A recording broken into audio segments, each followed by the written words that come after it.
Shalom.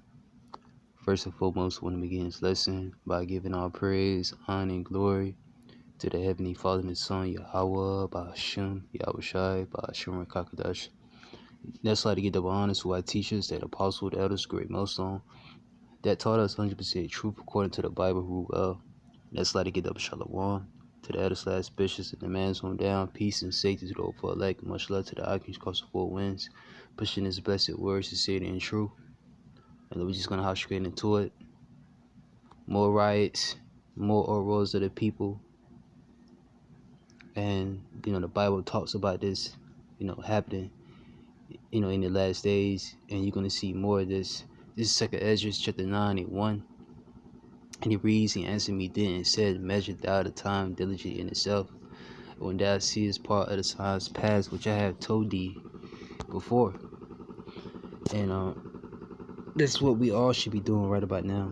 The Israelites, so-called Negroes, Latinos, Hispanics, and Indians, measuring the times, okay? The time that you're living in, and you measure through the scriptures, okay? You see what's going on in the world today. You watch the news, you watch current events, and you link it back up with the scriptures. The scripture said this was going to happen, that was going to happen. So we in that time. Let's read verse 2. Bear with me.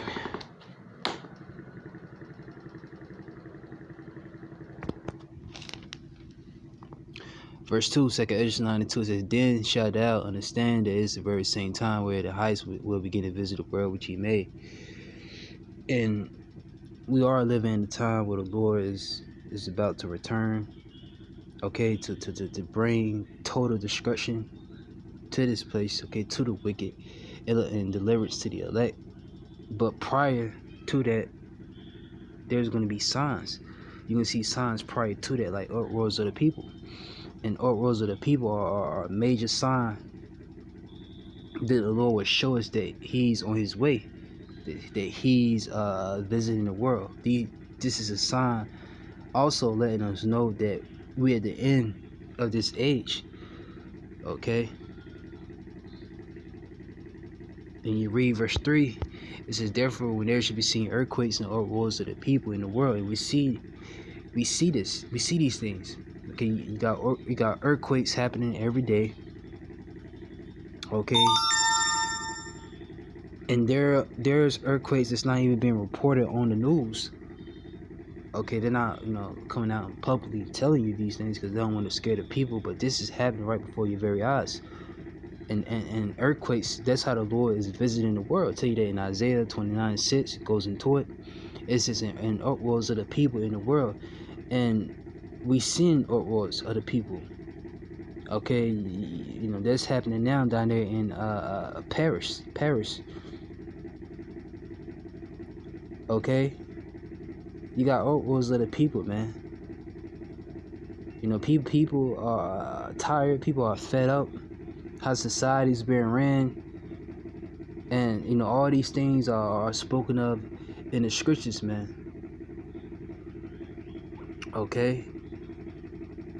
And the question is, why there's uproars of the people? Why people are angry? Why people are fed up? Because it says in Proverbs 29 and 2, when the righteous are in authority, the people will rejoice, but when the wicked bear rule, the people mourn. And right about now, you have who's ruling? The wicked. And Malachi 1 and 4 tells you who's the wicked is. Powers was given to their hands. That's who's ruling, and that's why everyone's mourning. That's why you got uproars of the people. Alright? People are mourning. People are tired. People are fed up. And it all stems from this man laws, his draconian laws, his unrighteous decrees, and degrees the people, mainly us Israelites. But the point is, everyone's mourning. Everything in the earth is mourning under this devil. And it's being made known that we're the end of Esau rulership, man. Okay? It says, verse 4, then shalt thou well understand that Most High speak of those things from the days of before thee, even from the beginning, for lot that is all that is made the world as a beginning and end, and the end is manifest. Okay? And the Lord's making it clear, very clear, that we're at the end. And if you can't see it, look, you're through. So I'm gonna play this clip on the Guardian.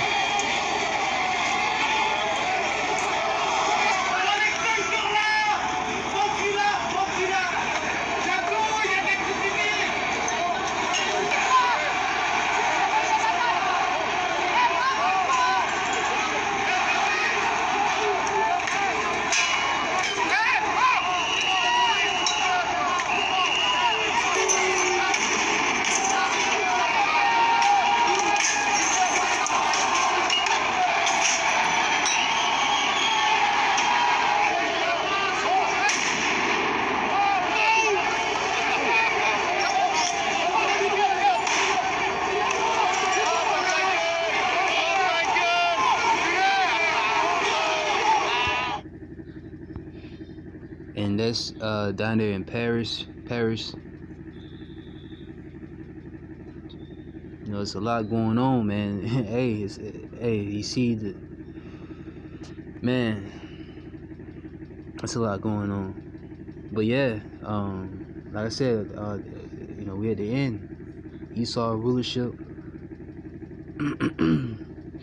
But yeah, why there's uproars to the people? Like I said, many reasons. Number one is prophecy, and you know the Lord's about to return. He's about to come back, and he's getting ready to set up Israel to rule. Okay, a shift. If I'm saying it right, a shift is happening in the earth. A transition of power. Okay, Esau is about to get taken out of power, and it's going to be a new ruler. Okay, the Israelites are going to be ruling next. It tells you that in Esdras, 2nd Esdras 6 and 8, and he said to me, from Abraham unto Isaac, and when Jacob and Esau was born of him, Jacob hand held first the hill of Esau. For Esau is the end, and that's us taking Esau down, the Israelites. This is because remember the street say the saints shall take the kingdom. You see, this is for Esau is the end of the world. Look, and Jacob is the beginning of it that follow it. So the next, and Jacob represents the Israelites, because Jacob's name would change to Israel after he rested and he received a blessing. That's who's gonna, that's who's next in line to rule the planet Earth. Okay, the Israelites. You know, beginning with Lord Yahweh Shai, the 12, David. You see, the Israelites. Okay, and we're gonna rule the earth in righteousness. Okay, you know. But before that happened, before the Israelites are ruling, and you know, before the Israelites in their kingdom, Esau got to go down. He has to go down. His rule has to come to an end. And prior to that, prior to this devil being took it down, okay, you're gonna have uproars of the people. You're gonna have all hell breaking loose, just complete chaos, violence. Okay, you have you know, you're gonna have sedition. Okay, you're gonna have you know, the people in these last days rising up, rebelling against the local authorities, the governors and the presidents. Right here, 2nd Esdras 15 and verse 14, I believe. Started 14. 2nd Esdras 15 and 14. For the sword and their discussion draweth nigh, one people shall stand up and fight against another with swords in their hands. It's like in verse 14. 2nd Esdras 15 and 14 says, woe to the world, them that dwell therein. Woe represents discussion. For the sword and the discussion draweth nigh, one people shall stand up and fight against another with swords in their hand. And that's what you see in that clip. You know, you got the people fighting against the police, you know, the authorities, the powers that be. And it says, verse 16, for there should be sedition amongst men. So you're gonna have rebellion. Okay, people going against the authorities. Okay, this is Bible prophecy, and it says, "In invading one another, they should not regard their kings nor princes. In the course of their actions and stand in power." And who's your mighty kings? Okay, and princes. Okay, the mayors, the governors, the presidents, these local community leaders. Hold on, let me pause this.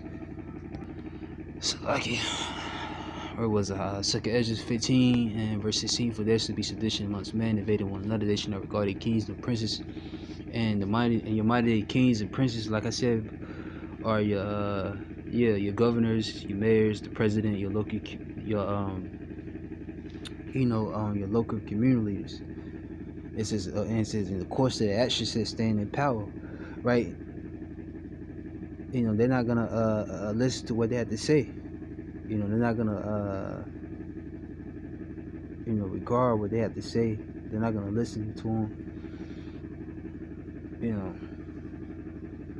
No one's gonna be able to stop them either, because you can say the course of the action is stand in power.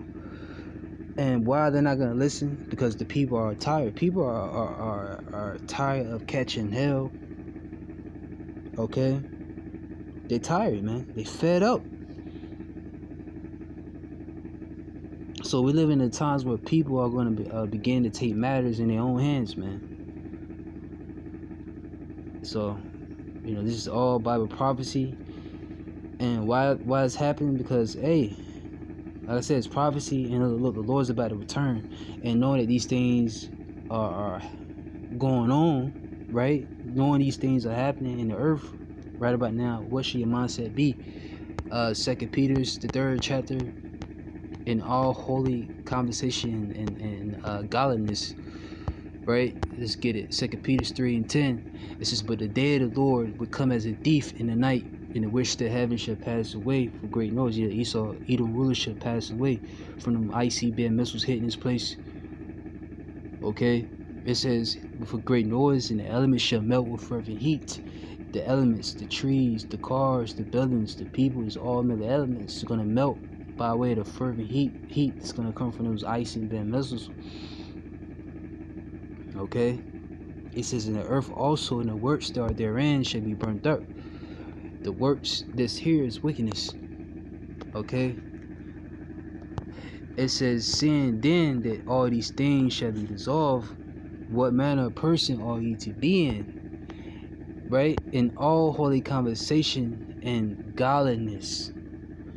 And that's the state of mind that you want to be in. Godly. You want to have a godly state of mind. You want to be repentant, turning back to the Lord, getting into these scriptures, being around like-minded people that's in this truth. Because the day of the Lord is going to come like a thief in the night. The Lord's coming unexpectedly. He's going to catch 2/3 of our people off guard. So that's the mindset that you want to be in, knowing that these things are happening in the earth right about now. Okay, but yeah, this is more it's pretty much an update of what's going on. But this is Uproars of the People part 2. It's all prophecy, man. Signs of the end times. Low end elect was edified to this video and say shalom.